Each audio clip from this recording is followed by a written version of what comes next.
외도 상대가 며느리의 고모였습니다. 그날도 평소처럼 아침이었습니다.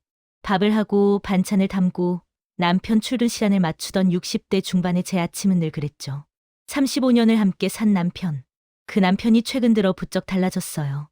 휴대폰을 뒤집어 놓기 시작했고 전화가 오면 늘 베란다로 나가서 받았습니다. 외출도 잦아졌어요. 동창 모임이라며 주말마다 나갔죠. 처음엔 그러려니 했습니다. 나이 들면 친구들이랑 시간 보내는 게 당연한 거니까요. 그런데 이상했어요. 돌아올 때마다 남편의 표정이 묘하게 밝았거든요. 결혼 생활 내내 보지 못했던 그런 표정이었습니다. 어느 날이었어요.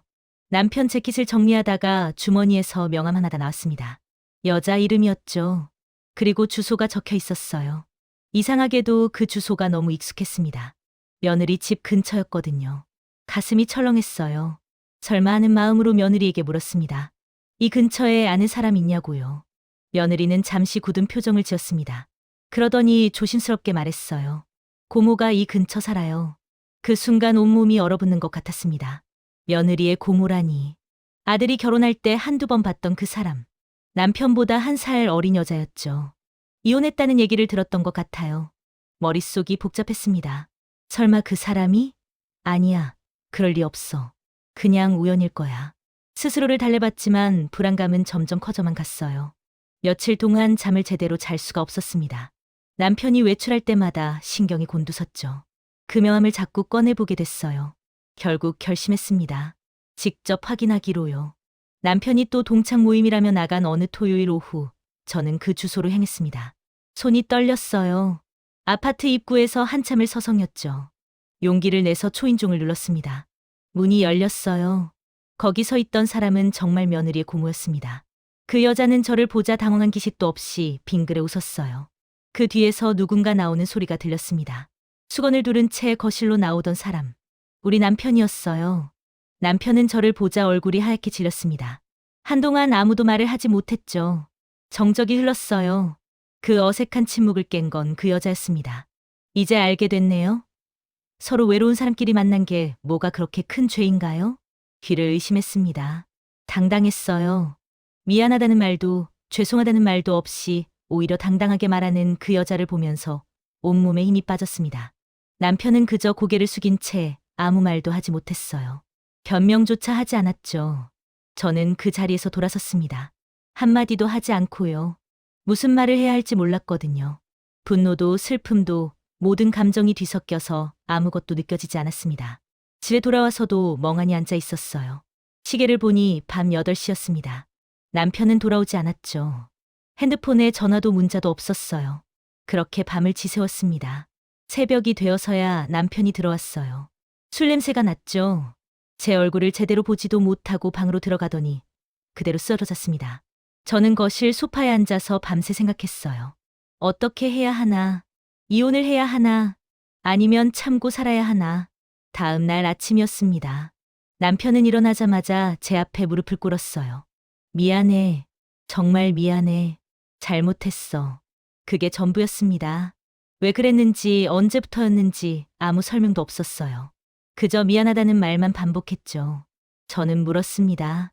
언제부터였냐고요. 남편은 한참을 머뭇거리다가 대답했어요. 6개월 전부터였대요.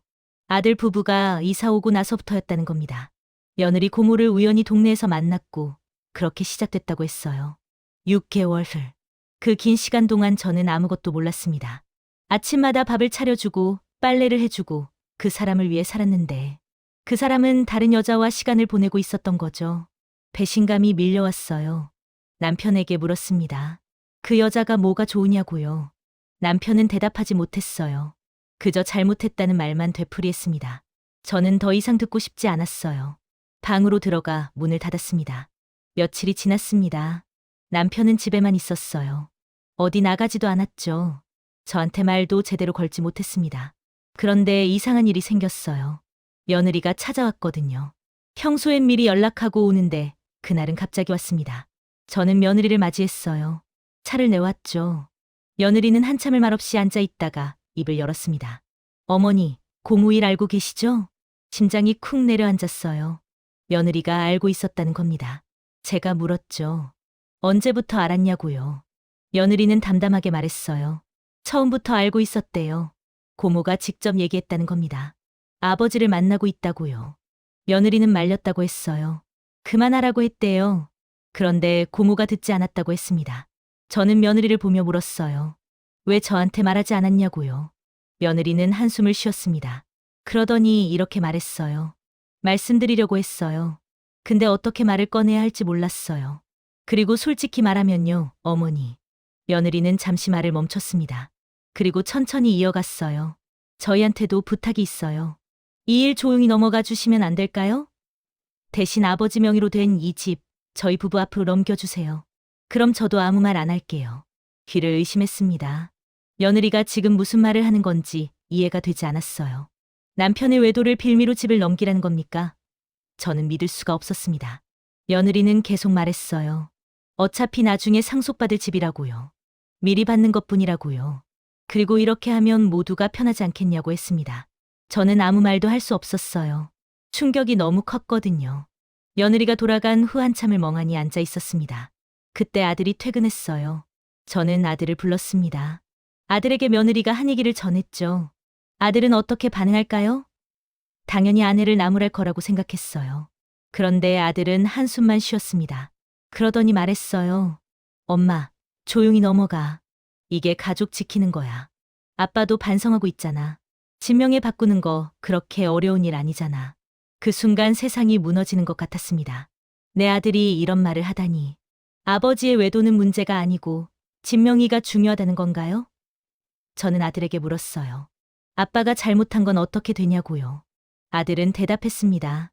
그건 엄마 아빠 문제잖아. 엄마가 참으면 되는 거고. 어차피 이혼하면 엄마도 힘들어. 나이 드신 분들이 갈라서서 뭐하게. 믿을 수가 없었어요. 이게 내가 낳은 아들인가 싶었습니다.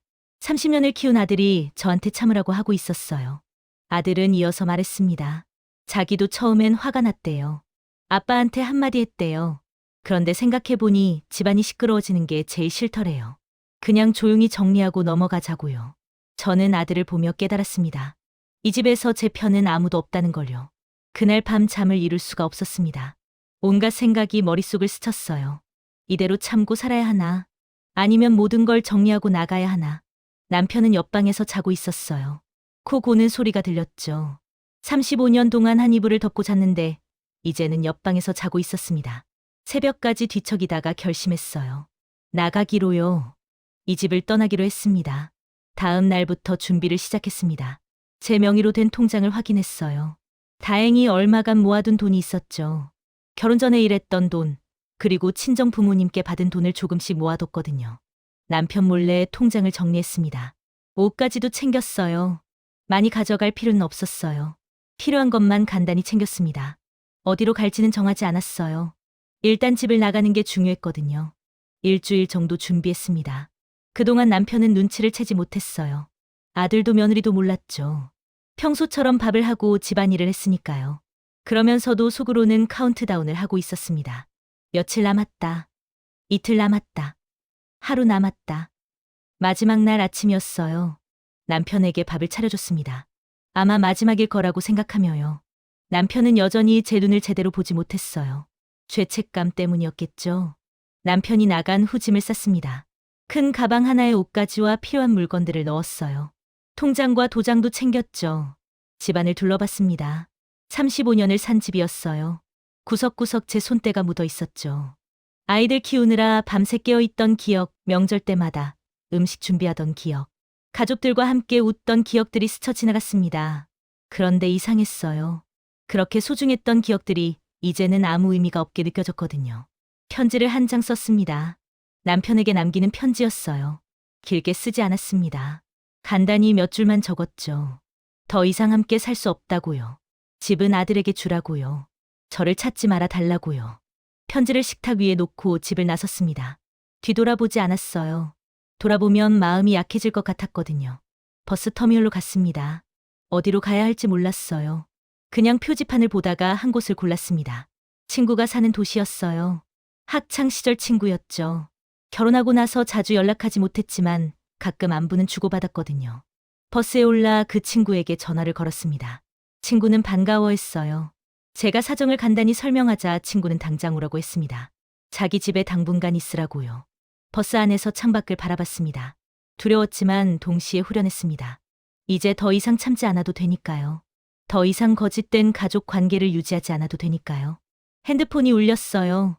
남편이었습니다. 받지 않았어요. 또 울렸죠. 아들이었습니다. 역시 받지 않았습니다. 며느리도 전화했어요. 모두 무시했습니다. 이제는 그들의 전화를 받을 이유가 없었거든요.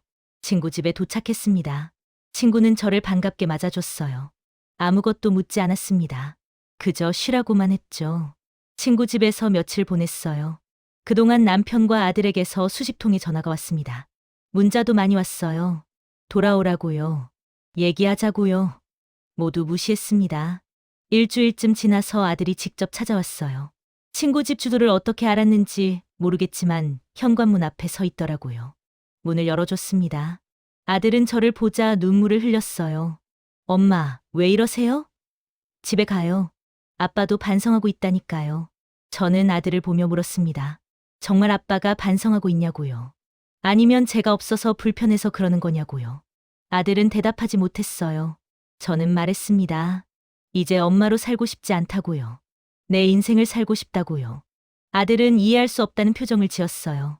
엄마, 나이가 몇인데 무슨 내 인생이에요? 그냥 집에서 편하게 사세요. 그 말을 듣는 순간 화가 치밀었습니다. 60대 중반이면 내 인생을 살면 안 되나요? 가족을 위해 평생을 살았는데 이제 나를 위해 살면 안 되나요? 저는 아들에게 말했어요. 돌아가지 않을 거라고요. 집은 아빠랑 내가 알아서 하라고요. 아들은 한참을 설득했지만 저는 고개를 저었습니다. 결국 아들은 돌아갔어요. 현관문이 닫히는 소리가 쓸쓸하게 들렸습니다. 그 후로 한 달이 지났습니다. 친구 집에 계속 신세를 질 수는 없어서 작은 원룸을 얻었어요. 제 이름으로 된 돈으로 전세를 구했죠. 넓지는 않았지만 제 공간이 생겼습니다. 처음으로 제 이름으로 된 집이었어요. 결혼하고 나서 줄곧 남편 명의 집에서 살았거든요. 이사하던 날 짐을 정리하면서 울었습니다. 슬퍼서가 아니라 후련해서였어요. 새로운 동네에서 생활을 시작했습니다. 아침에 일어나면 제가 먹고 싶은 걸 만들어 먹었어요. 남편 입맛을 맞출 필요가 없었죠. 낮에는 동네를 산책했습니다. 도서관에도 가고 카페에도 갔어요. 결혼하고 나서 한 번도 해보지 못한 일들이었습니다. 저녁에는 책을 읽거나 드라마를 봤어요. 누가 뭐라 할 사람도 없었죠. 자유로웠습니다. 가끔 외로울 때도 있었어요. 밤에 혼자 있으면 쓸쓸했죠. 그럴 때면 친구들과 통화를 했습니다. 학창 시절 친구들이 하나둘씩 연락이 닿았어요. 다들 제 결정을 응원해줬습니다. 용감하다고요. 잘한 거라고요. 그 말들이 힘이 됐어요. 남편에게서는 더 이상 연락이 오지 않았습니다. 아들도 한동안 연락하지 않았어요. 며느리는 처음부터 연락이 없었죠. 2달쯤 지났을 때였습니다. 아들에게서 문자가 왔어요. 아빠가 많이 아프시다고요. 병원에 입원했다고요. 한번 와달라고 했습니다. 저는 고민했어요. 가야 하나 말아야 하나. 결국 가지 않기로 했습니다. 냉정하다고 생각할 수도 있겠죠. 하지만 저는 더 이상 그 사람의 아내가 아니었어요. 간병할 의무도 없었습니다. 아들에게 답장을 보냈어요. 아빠 일은 내가 알아서 하라고요. 시간이 흘렀습니다. 계절이 바뀌었어요. 봄이 왔고 여름이 왔습니다. 저는 제 인생을 살아가고 있었어요. 작은 일자리도 구했습니다. 동네 마트에서 계산대 일을 하기 시작했죠. 오래 일하는 건 아니에요. 하루 4시간 정도만 일했습니다. 그런데 그게 좋았어요. 사람들과 만나고 일하는 게 즐거웠거든요. 월급을 받을 때의 뿌듯함도 컸고요. 어느 날 마트에서 일하고 있는데 누군가 제 이름을 불렀습니다. 돌아보니 며느리였어요. 며느리는 어색하게 웃었습니다. 저는 인사만 하고 일을 계속했어요. 며느리는 장을 보고 계산대로 왔습니다. 제가 계산을 해줬죠. 며느리가 조심스럽게 말을 꺼냈어요. 어머니, 잘 지내세요? 짧게 대답했습니다. 잘 지낸다고요. 며느리는 뭔가 더 말하고 싶은 것 같았지만 참았어요.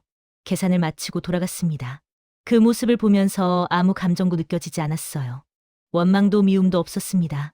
그저 남처럼 느껴졌죠. 6개월이 지났습니다. 어느덧 가을이었어요.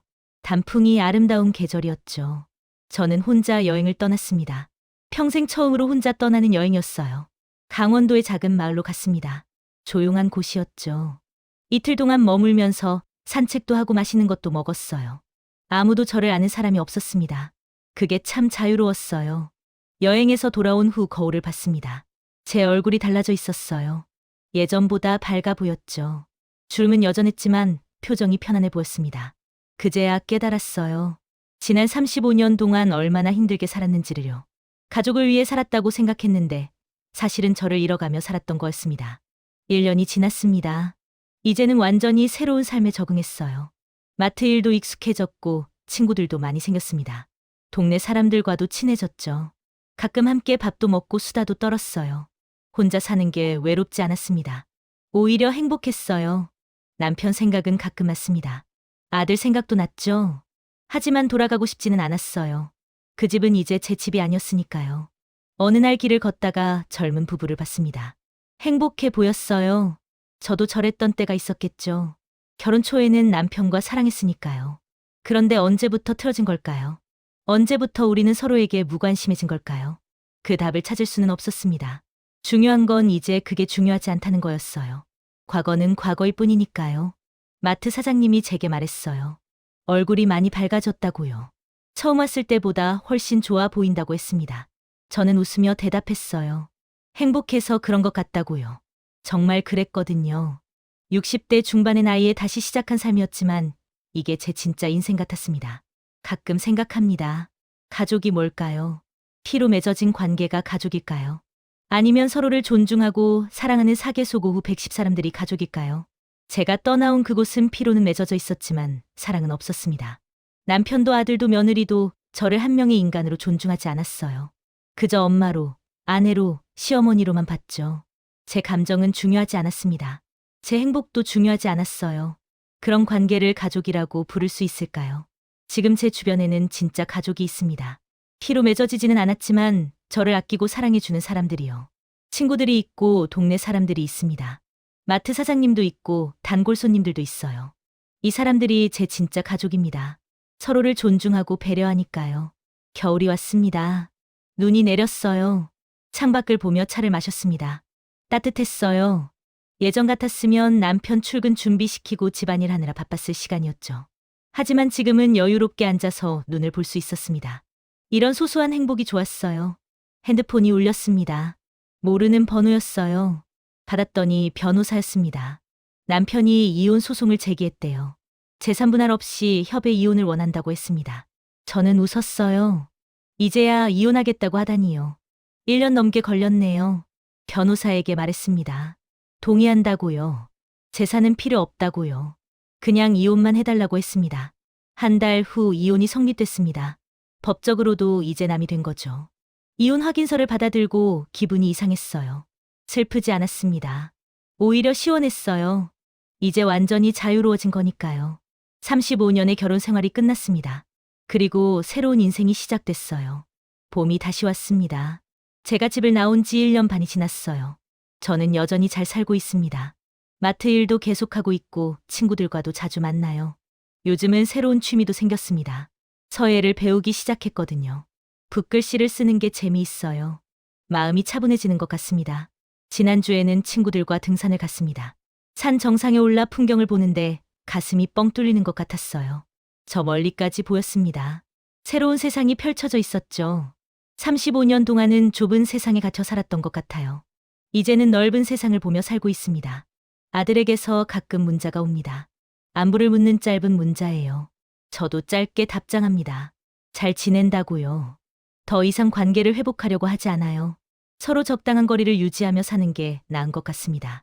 언젠가는 아들도 이해하겠죠. 엄마도 한 명의 인간이었다는 걸요. 가끔 후회되는지 스스로에게 물어봅니다. 그때 참고 살았으면 어땠을까요? 그랬다면 지금쯤 손주들도 봤을 거예요. 명절에 가족들이 모이는 식탁도 있었겠죠. 하지만 행복했을까요? 아니요, 행복하지 않았을 겁니다. 겉으로는 평범한 가정이었겠지만 속으로는 상처투성이었을 거예요. 지금 저는 행복합니다. 진심으로 행복해요. 물론 경제적으로 넉넉하지는 않습니다. 화려한 삶도 아니죠. 하지만 제 선택으로 사는 삶입니다. 누구에게 맞추지 않고 제가 원하는 대로 살아요. 이게 진짜 행복 아닐까요? 오늘도 아침을 맞이했습니다. 창문을 열고 신선한 공기를 마셨어요. 좋은 하루가 될 것 같습니다. 오늘은 뭘 할까요? 마트에서 일하고 저녁에는 서예 학원에 가야겠어요. 친구가 맛있는 식당을 찾았다고 했으니 거기서 저녁을 먹어도 좋겠네요. 소소하지만 행복한 일상입니다. 가족이 무너진 게 아닙니다. 이미 무너진 가족에서 제가 빠져나온 것뿐이에요. 외도는 분명 배신이었죠. 하지만 침묵을 강요한 가족은 더 큰 폭력이었습니다. 저를 한 명의 인간으로 보지 않고 그저 역할로만 본 거니까요. 엄마라는 역할, 아내라는 역할, 시어머니라는 역할. 저는 그 역할들을 벗어던졌습니다. 이제 저는 아내도 엄마도 아닙니다. 그냥 저예요. 60대 중반의 한 여자.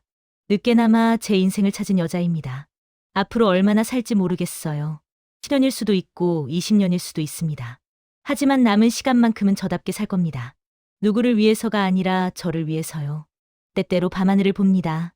별이 참 많아요. 예전에는 별 볼 시간도 없었죠. 집안일에 치이고 가족들 눈치 보느라 바빠서요. 지금은 별을 보며 생각합니다. 저 별들처럼 제 인생도 빛나고 있구나. 작은 빛이지만 분명히 빛나고 있다고요. 이 이야기를 듣는 분들께 하고 싶은 말이 있습니다. 가족이라는 이름으로 참지 마세요. 가족이라고 해서 모든 걸 감수할 필요는 없습니다. 여러분도 한 명의 인간이에요. 행복할 권리가 있습니다. 나이가 많아도 상황이 어려워도 새로 시작할 수 있어요. 저처럼요. 용기가 필요합니다. 두렵겠죠. 저도 떠날 때 무서웠어요. 하지만 지금 돌아보면 그때의 선택이 제 인생 최고의 결정이었습니다. 여러분도 할 수 있어요. 용기를 내세요. 여러분의 행복을 위해서요. 오늘도 저는 살아갑니다. 제 방식대로, 제 속도대로요. 내일은 어떤 하루가 될까요? 기대됩니다. 매일매일이 새로운 시작이니까요. 이제 저는 저로 살아갑니다. 그게 제일 중요합니다. 인생은 공평하지 않아도 당신의 존엄은 줄어들지 않습니다. 좋아요, 구독은 현실을 버티는 힘이 됩니다. 돌직구 인생